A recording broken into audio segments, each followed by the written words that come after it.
500 साल पुरानी बात है। भारत के दक्षिणी तट पर एक राजा के दरबार में एक यूरोपियन आया था। मई का महीना था, मौसम गर्म था, पर उस व्यक्ति ने एक बड़ा सा कोट, पतलून और सर पर बड़ी सी टोपी डाल रखी थी। उस व्यक्ति को देखकर जहां राजा और दरबारी हंस रहे थे, वहीं एक आगंतुक व्यक्ति भी दरबारियों की वेशभूषा को देखकर हैरान हो रहा था।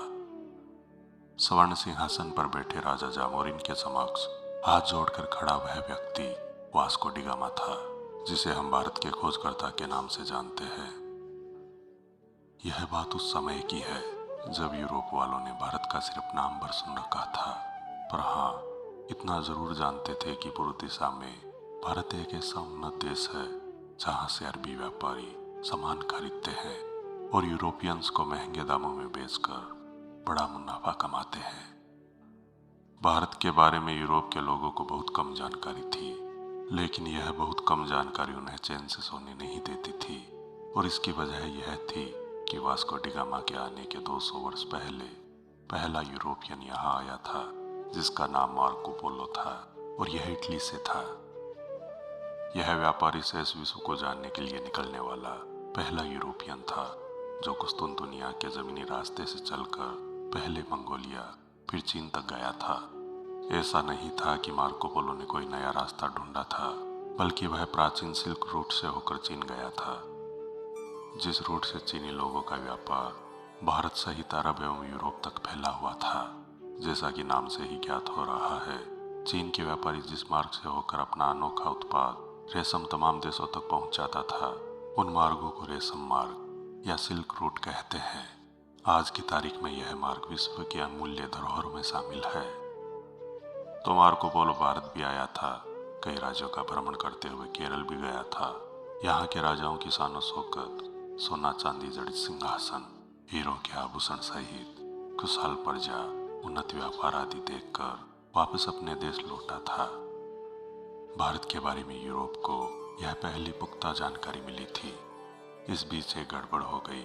अरब देशों में पैदा हुआ इस्लाम तब तक इतना ताकतवर हो चुका था कि वह आसपास के देशों में अपना प्रभुत्व जमाता हुआ पूर्व में भारत तक पहुंच रहा था, तो वहीं पश्चिम में यूरोप तक कुस्तुनतुनिया या वर्तमान टर्की, जो कभी ईसाई रोमन साम्राज्य की राजधानी हुआ करती थी, उसके पतन के बाद वहां मुस्लिमों का शासन हो गया, और इसी के साथ यूरोप के लोगों के लिए एशिया का प्रवेश मार्ग बंद हो गया, क्योंकि मुस्लिमों ने ईसाइयों को एशिया में प्रवेश की इजाजत नहीं दी।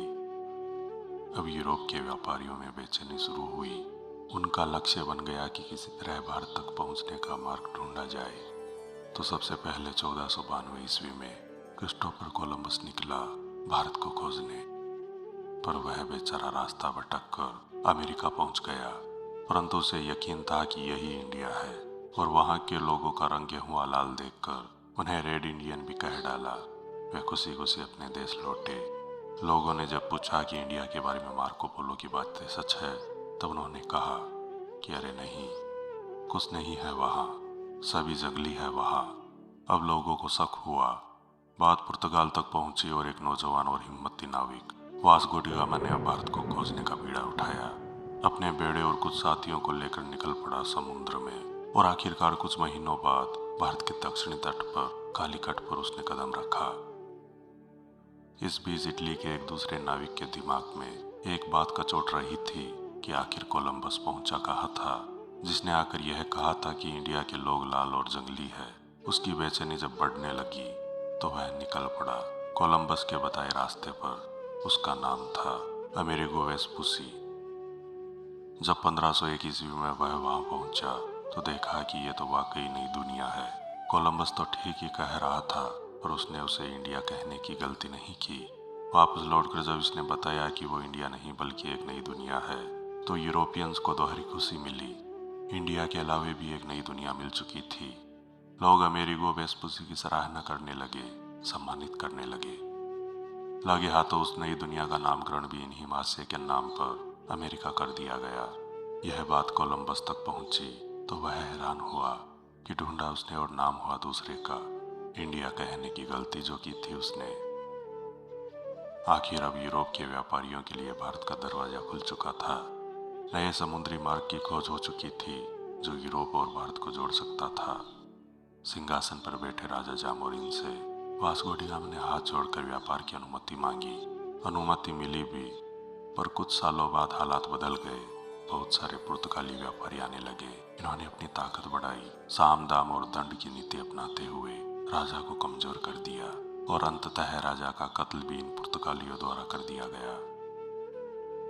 70-80 वर्षों तक पुर्तगालियों द्वारा लूटे जाने के बाद फ्रांसीसी आए। इन्होंने भी लगभग 80 वर्षों तक भारत को लूटा।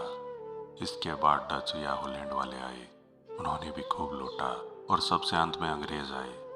पर ये लूट कर भागने के लिए नहीं, बल्कि इन्होंने तो लूट का तरीका ही बदल डाला। इन्होंने पहले तो भारत को गुलाम बनाया, फिर तसल्ली से लूटते रहे।